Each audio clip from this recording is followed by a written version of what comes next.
Okay, good night students. Malam-malam pun cikgu buat video juga ni. Okay, jadi yang saya nak sambung untuk yang graphs of a functions. Okay, kita nak tengok pula the square root function. Okay, so the square root function. Okay, so macam mana dikatakan sebagai square root function? Okay, itu kalau kita ada y sama dengan set x, set x ataupun the square root of x, okay, the square root of x, yang mana x-nya ahli kepada r. So ini adalah dia punya domain, tapi dia ada syarat iaitu x sentiasa lebih besar atau sama dengan kosong. Okay. Remember last time masa awal-awal dulu yang cikgu terangkan tentang function, saya kata kalau untuk yang set function ataupun yang set notation ini, inside the set notation must be greater than or equal 0. Dia tak boleh jadi negatif dalam set notation, not set, the set notation. Maksudnya dalam tata tanda set ini tak boleh nilai katakan negatif 1 ke apa-apalah sebarang nilai negatif. So kita katakan bahawa itu adalah undefined. Jadi syaratnya inside the set notation must always be greater than or equal 0. Kalau kosong tu bolehlah. Jadi maksudnya domainnya adalah x yang lebih besar atau sama dengan kosong. So kalau katakan dia punya curve sketching ataupun dia punya graph sketching, grafnya macam inilah, kamu boleh lukiskan dekat dalam modul tu. Grafnya. Jadi graf set x itu ialah macam inilah. So this is the graph. Y sama dengan set x. Kamu dapati bahawa graf itu dia punya domain itu sentiasa lebih besar atau sama dengan kosong. Kosong boleh jugalah. Dan kita dapati bahawa tidak ada graf yang berada di kawasan x yang negatif. Sebab that one does not exist.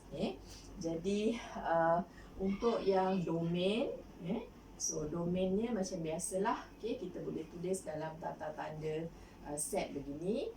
Kamu boleh tulis x lebih besar atau sama dengan kosong. Kemudian what about dia punya range? Bila kita tengok domain, so kita tengok daripada kiri ke kanan lah. So keadaannya begini, x lebih besar atau sama dengan kosong. So kalau katakan range pun, range itu kita tengok dari atas ke bawah begini. So kita dapati bahawa graf ini sentiasa berada di kawasan y yang positif. Dekat bawah ini tak ada graf. Jadi sama juga untuk range.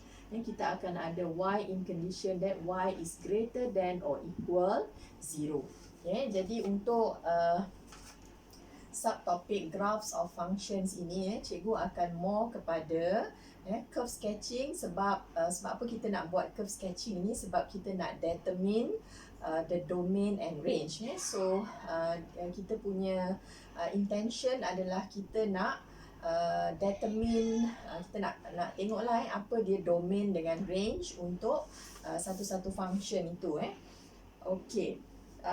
So that one for the square root function. Kemudian kita masuk kepada absolute value ataupun modulus function. Modulus function ini modulus function ataupun absolute value function. So this one is defined by y sama dengan modulus x. Macam itu dia ada tanda modulus macam ini. So last time sebelum ini kamu tahu bila kata ada sahaja modulus sign, maka nilai selepas itu akan jadi positif. Sebab apa dia jadi positif? Contohlah kalau katakan saya ada modulus 3. So nilai dia adalah 3. Kalau katakan modulus negatif 3, dan kita dapati finally dia akan jadi positif. So macam mana dia boleh jadi positif? Jadi sebenarnya modulus x ini ataupun modulus apa-apa nombor dekat dalam, actually dia refer kepada jarak di antara satu titik dengan asalan. Kalau contohlah saya ada modulus 3. Okey, modulus 3, okey, asalan dekat sini adalah kosong. Okey, jadi maksudnya modulus 3 ini adalah jarak daripada asalan sebanyak 3 unit. Okey, jadi kalau yang apa tu, yang mempunyai jarak 3 unit daripada asalan tu, of course kita ada dua nilai. Yang pertama ialah negatif 3 dan yang satunya adalah 3. Kedua-duanya mempunyai jarak. Yang ini jaraknya juga adalah 3 unit. So yang kat sini juga jaraknya adalah 3 unit. So that's why maksud modulus ini adalah jarak 3 daripada asalan. So that's why kita dapat 3. Yang ini pula adalah jarak negatif 3 daripada asalan, juga kita dapat 3. So kalau kita ada y sama dengan modulus x, so itu membawa maksud jarak x daripada asalan. So kalau dari segi takrifan matematiknya lah, untuk yang modulus x ini kita ada definitionnya beginilah. So modulus x is defined by, nanti kita tengok sebab apa kita dapat modulus negatif 3 itu dia jadi 3. So dia sebenarnya dia akan menjadi x, untuk x yang lebih besar daripada kosong dia akan jadi kosong kalau x-nya sama dengan kosong, dan dia akan jadi negatif x untuk x yang less than 0. Jadi biasanya kalau dalam buku kadang-kadang kita dah gabungkan sahajalah, modulus x tu dia akan jadi x. For x yang greater than or equal 0, so dia akan jadi negative x untuk x yang less than 0. Sebab itu kalau saya ada modulus negatif 3 ini, sebabkan negatif 3 ini adalah yang less than 0, so saya akan dapati bahawa modulus ini, so dia adalah negatif kepada nombor itu sendiri, iaitu negatif kepada negatif 3. So that's why kita dapat dia adalah 3. Kalau katakan macam tadi modulus 3, so dia termasuk dalam nombor-nombor yang di sini, untuk julat yang di sini. So maksudnya kita akan dapat nilainya adalah x jugalah, x itself. So based on this takrifan, kita boleh sketch sebenarnya graf untuk modulus. Masa form 5 dulu kamu ada juga lukiskan graf modulus, kamu cari nilai-nilai kan, kamu ada jadual nilai, kemudian ada x, ada y, kemudian kamu pilih beberapa nilai x kan, negatif 3, negatif 2, negatif 1, 0, 1, 2, 3, and then kita cari nilai y, and then kita plot, and then we join all the points with a straight line. So kamu dapatlah graf modulus. Tapi sekarang dalam form 6 ni kita tak gunakan lagi jadual nilai. Kita pergi pada takrifan ini tadi. Jadi saya tuliskan balik, modulus x ni tadi adalah dia akan jadi x untuk x yang lebih besar daripada kosong, dia akan jadi kosong untuk x yang sama dengan kosong, dan dia akan jadi negatif x untuk x yang less than 0. So based on this, kita akan dapat dia punya curve sketching. So dia terbahagi kepada dua kawasan lah. Pertama adalah bila x sama dengan kosong, kita dapati y dia sama dengan kosong lah. Y ni samalah dengan modulus x, kita punya function. So untuk bahagian yang positif, untuk bahagian yang positif kat sini, untuk yang x yang lebih besar daripada kosong, maknanya kawasan di sini, grafnya adalah y sama dengan x.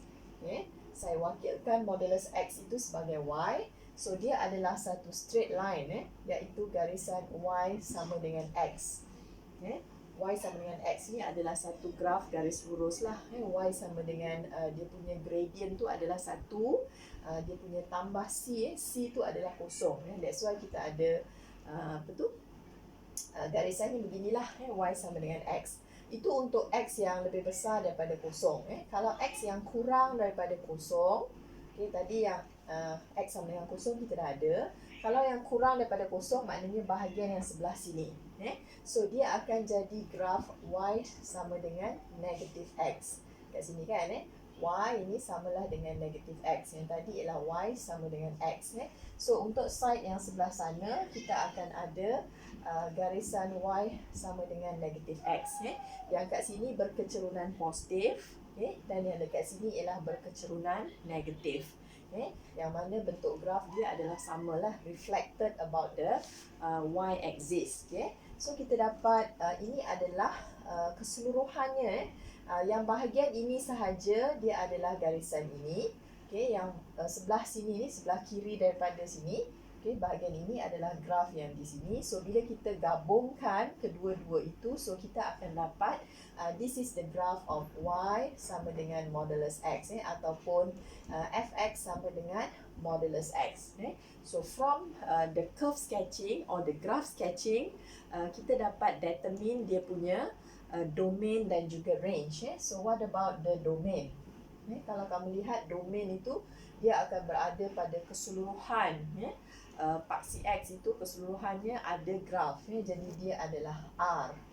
Manakala dia punya range, RF, kita tengok dari atas ke bawah, dekat mana graf itu ada. Graf itu hanya ada di bahagian atas paksi X ini. Paksi X. Jadi maksudnya nilai-nilai Y-nya sentiasa lebih besar atau sama dengan kosong. Jadi saya boleh tulis dekat situ Y dengan keadaan Y sentiasa lebih besar atau sama dengan kosong. So yang itu adalah graf untuk modulus function. Kemudian dekat situ adalah few examples tentang graf modulus itu. Mungkin cikgu boleh terangkan sedikit tentang graf modulus. So Y sama dengan modulus modulus X tolak 3. Okey, macam mana nak lukis graf ini? Kita boleh gunakan takrifan. Takrifan dia adalah kalau kita nak ini, jadi maksudnya sekarang ni mula-mula sekali kamu cuba jadikan ini kosong. So kalau X tolak 3 itu kita samakan dengan kosong, nilai X dia sama dengan 3 kan? Jadi maksudnya kamu akan tulis kosong jika X itu sama dengan 3. Selepas itu, macam ini cikgu buat yang dekat atas ni untuk yang sebelah kanan, dekat bawah ni sebelah kiri. Kat sini boleh lah, mana-mana lah, kalau kamu nak tukar pun tak apa. Untuk dia ada bahagian macam bahagian positif dan bahagian negatif lah. Bahagian positif 3, sebelah kanan 3.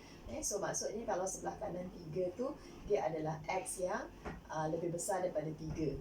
Biasanya saya buat yang dekat atas ni untuk adalah bahagian yang positif lah. So dia akan jadi graf X tolak 3.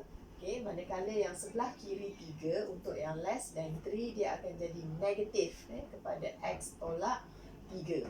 Jadi konsep dia sama juga macam ni lah. Sebelah kanan kosong dia jadi X, sebelah kiri kosong dia jadi negatif X. So sebelah kanan 3 jadi X tolak 3, sebelah kiri 3 jadi negatif kepada X tolak 3. So kalau saya simplifikan, so ini akan jadi macam ni lah. Untuk X yang greater than 3 dia akan jadi kosong bila X sama dengan 3, dan ini jadi negatif X tambah 3 bila saya buka kurungan untuk X yang less than 3. Jadi bila saya nak sketch the graph nanti, saya akan markkan dahulu 3. So sini sebagai sempadannya. Bila X sama dengan 3, Y sama dengan kosong kat sini. Kemudian sebelah kanan 3 dia akan jadi graf yang di sini. Untuk yang sebelah kanan 3 dia akan jadi satu garis lurus Y sama dengan X tolak 3. Y sama dengan X tolak 3. Jadi dia sebenarnya adalah satu straight line. Satu straight line begini. Straight line kecerunannya positif. Kalau saya sambungkan graf ini, kalau saya sambungkan graf ini, dia akan memintas pada negatif 3. So ini adalah graf Y sama dengan X tolak 3. Tapi kita hanya stop di sinilah. Maksudnya yang ini kita tak nak. Tapi kalau saya sambungkan, dia akan memintas pada negatif 3 lah. Itu untuk yang sebelah kanan 3. Sebelah kiri 3 pula kita ada graf Y sama dengan negatif X tambah 3. Negatif X tambah 3. Jadi yang tadi kecerunannya positif, yang ini kecerunan dia negatif, dan dia akan memintas pada 3. Dia akan memintas pada 3. Kecerunan graf ini sama. Dia akan reflected about this straight line X sama dengan 3 di sini. Jadi yang kat sini tak ada graf lah sebenarnya. Just nak show saja tentang this straight line. Jadi maksudnya graf kita nanti akan jadi macam ni lah bentuk grafnya. So that one for modulus X tolak 3. Jadi kalau kamu perhatikan untuk graf modulus ni, bila everything inside the modulus sign, kita dapati bahawa graf itu sentiasa berada untuk kawasan Y yang positif, ataupun dia sentiasa berada di atas faksi X. Macam ni, berada di atas faksi X.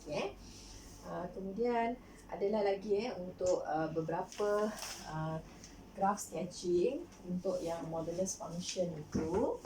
Kita ambil sedikit contoh je.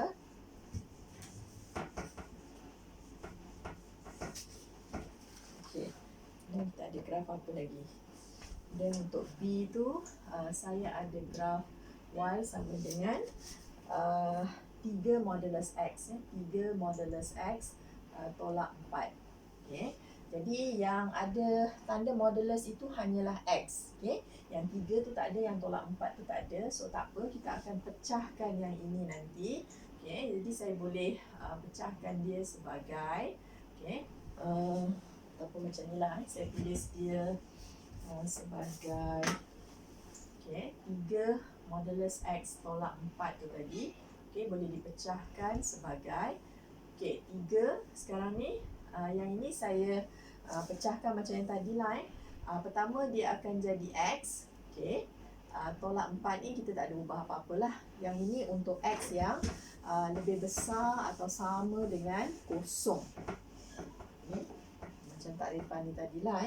Dah terpadam dah pula ini. So yang ini untuk X yang lebih besar daripada kosong. Kemudian dia akan jadi 3 darab kosong. Tolak 4. Yang ini untuk X yang sama dengan kosong. Dan dia akan jadi 3. Kat sini dia akan jadi negatif X. Tolak 4. Yang ini untuk X yang less than 0. So kalau saya ringkaskan, nanti saya akan dapat grafnya adalah 3X tolak 4 untuk X yang lebih besar daripada kosong.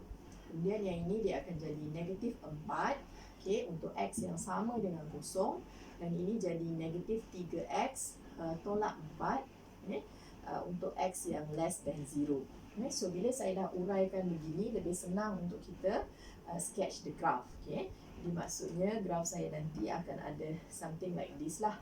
Bila X sama dengan kosong, Y sama dengan negatif 4. Saya pun tandalah dekat sini ialah negatif 4. So bila X sama dengan kosong, Y sama dengan negatif 4. Sekarang kita ada sebelah kanan kosong dan sebelah kiri kosong. Maknanya at this side, sebelah kanan kosong dan sebelah kiri kosong. Sebelah kanan kosong kita ada graf 3X tolak 4.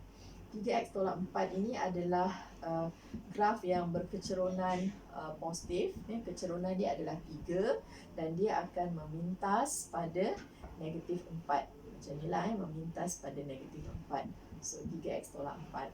Sebelah kiri kosong pula kita akan ada graf negatif 3X tolak 4. Negatif 3X tolak 4. Ini sama sahaja grafnya. Bukan samalah, maksud saya dari segi kecerunan dia sama, cuma satu bernilai positif, satu ialah bernilai negatif. So ini adalah graf negatif 3X tolak 4. So dia akan kalau kita teruskan, dia akan memintas macam ni lah. Sebenarnya dia panjang lagi tapi kita stop sampai di sini saja. Jadi keseluruhannya adalah bentuk graf begini.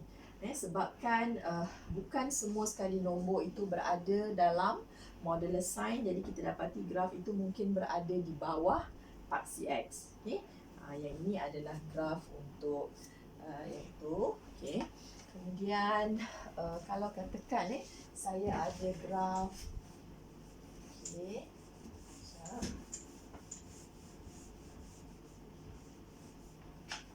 pula saya ada graf kat sini ada grafnya mana lagi satu. C. Saya ada graf Y sama dengan modulus X kuasa 2 tolak 3X tambah 2. Everything inside the set notation. Semua sekali berada dalam set notation. Jadi cara yang mudah untuk buat graf ini, kita boleh sketch graf yang ini dahulu, x kuasa 2 tolak 3x tambah 2 ni. Okay, boleh factorizekan dia tak? Okay, kita cuba factorize. Yang ini adalah x tolak 2, so x tolak 1. So ini graf yang asal lah, dia adalah satu graf kuadratik yang akan memintas pada x sama dengan, bila saya samakan ni dengan kosong, ni dengan kosong, so dia akan memintas pada x sama dengan 2, x sama dengan 1. Okay, jadi bentuk graf beginilah bentuk graf kuadratiknya.